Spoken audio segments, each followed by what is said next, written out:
What if I told you that C.J. Stroud was fourth in passing yards in the NFL? Did that surprise you? Yes, He is. Isn't that crazy? that is crazy. And It's the fourth most passing yards in the NFL. Texans 0-2, and they've been in come from behind mode in both games. So that's kind of why it does make sense. But considering all the injuries on the O-line, and he's been hit a ton.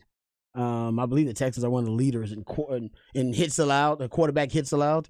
So I thought he's done pretty well. I just want to throw that out there. Yeah, well, I think Saw that stat. as a Texans fan, you and I are kind of downtrodden at this point and have been for a bit. But there is optimism because he looks like a pretty good player, and that's what we saw Bryce Young on Monday night, right? The first pick in the draft playing for Carolina, and you'd argue he has more around him right now than C.J. Stroud and not playing as well. As we've said, the Texans have been handcuffed by injuries on their offensive line. D'Amico Ryans couldn't have drawn up a worse way to start his career as head coach in Houston by losing 4 starting offensive linemen. Yeah, he's had some bad luck. That's bad luck. That's bad luck. And it's the worst place to have injuries for a young quarterback, too. You're trying to break in a young quarterback, and, you put 3 starting offensive linemen. 4. Well, Laramie Tunsil didn't play on Sunday. Yeah. So you got both tackles out. You've got your center. You're down to your third center, and your left guard's hurt, Kenyon Green. So you're just patchworking, to say the least, that offensive line, which offensive line play in the NFL is, I think, diminished. It has all across the league because of the new CBA rules about practice and how much contact you can have. And then there's nobody playing in the preseason either. No, exactly. Like, nobody's really playing in the preseason. You combine those two, and then you got 4 backups. I mean, how many offensive linemen do you even carry? I mean, you're carrying 4. These are taxi squad players essentially that are playing offensive line for you until you get everybody back. So, and for him to be, playing that well, and the fact that he's 4th in passing yards and he still hasn't thrown an interception yet. He hasn't thrown a pick, which is optimistic for. I agree. Reason for optimism for Houston, even though they're 0-2. Obviously, Cowboys have a lot of reason to be optimistic because they're 2-0. Cowboys on another level right now. And they're cranking it up to go out to Arizona and crush the Cardinals. Leading the NFL in turnover differential at +7. The Bucks are next at +5, actually. Bucks, and the Eagles are third at +4. So the Cowboys defense and the Cowboys offense, you got to give them the credit. We're not talking enough about the offense. I'm actually working on a little breakdown, so we'll get into that new Tex Coast offense and actually, what it entails and obviously the new dynamic of it. But they don't turn the football over, and that's the biggest issue, or at least that was the biggest issue last year. That's the one thing everybody's watching. Are they taking care of the football? Is Dak taking care of the football? He almost threw a pick 6, though. We'll say that. Almost. Sauce dropped it. But at the same time, the 7 turnovers forced and 0 committed through 2 games. It's hard to find a stat that, isn't good for the Cowboys right now. I mean, they're through 2 games with the New York teams, New York City teams, the Jets and Giants. They've just overwhelmed both of those teams. And I know the Jets are without Aaron Rodgers and the Giants are the Giants, but at the same time, those are 2 NFL teams, and it's been like the varsity playing the JV in those 2 games. Can't watch the 49ers versus the Giants. Not that you can do that in the NFL because it's not apples to apples, but I want to see that defense is a dominant defense too. Yeah, well, that's the first game of the week, right, with the Giants out in San Francisco. Giants have started with a tough schedule, right, to start with the Cowboys and 49ers in the first 3 weeks.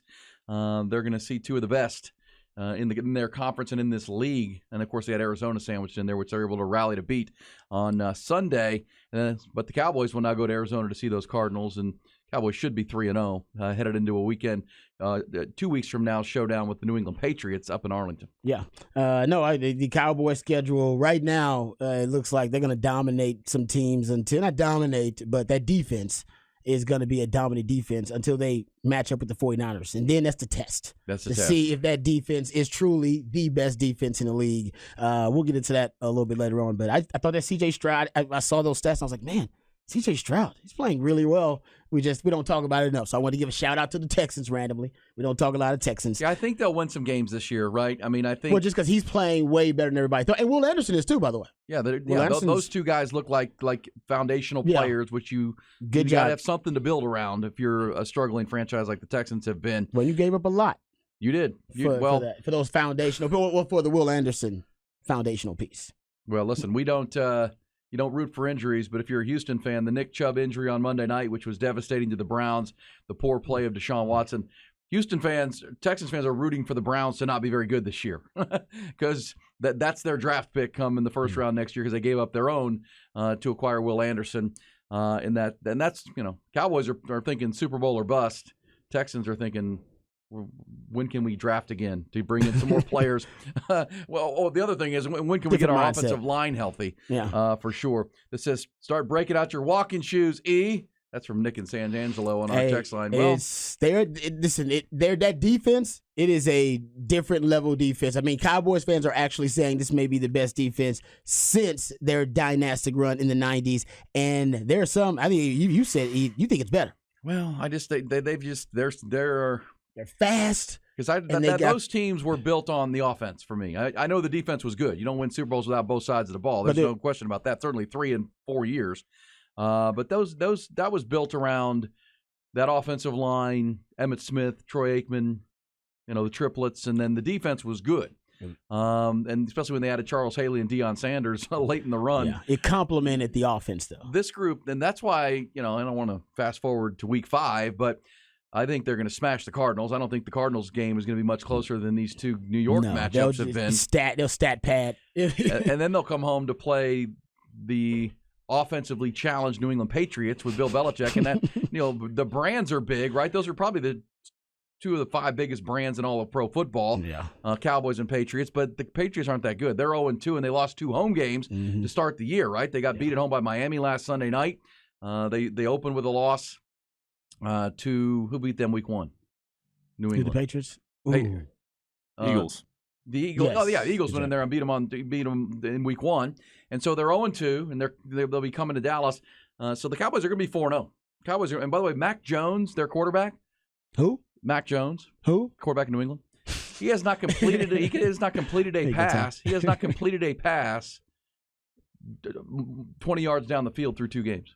Like he did. Yeah, neither has Joe Burrow. He's like 0 for 10. He's 0 for 10. And any pass that's traveled more than 20 yards down the field, all incomplete. Everything's underneath. The Cowboys will swallow that up, and that's where the Cowboys are right now. They've separated from the rest of the NFC, and some would argue even in the NFL.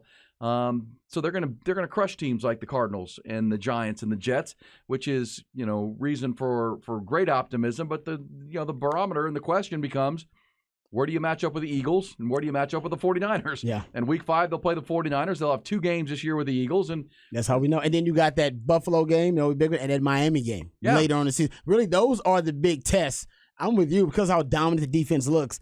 I'm not saying they're gonna make everybody look silly because it's the NFL. But if your quarterback is not up to a certain caliber, the Cowboys are gonna make that team look silly.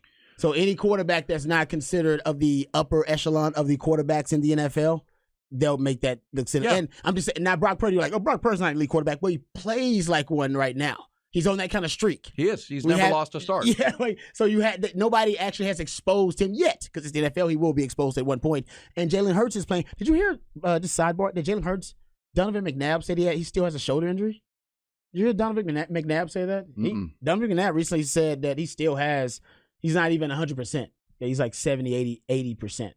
But a shoulder injury. I thought that was weird. I was like, really? Well, I said Brock Purdy's never lost a start. He's never lost a game he started and finished in his NFL career. And boy, just look at his stats and his passer rating. Like he's playing like in one of the better quarterbacks in the league. I'm not saying that he is. He's a winner, and that's why that Week 5 matchup. By the way, that's the Sunday after the Longhorns play Oklahoma in Dallas. What a weekend that stands up to be in a few weeks.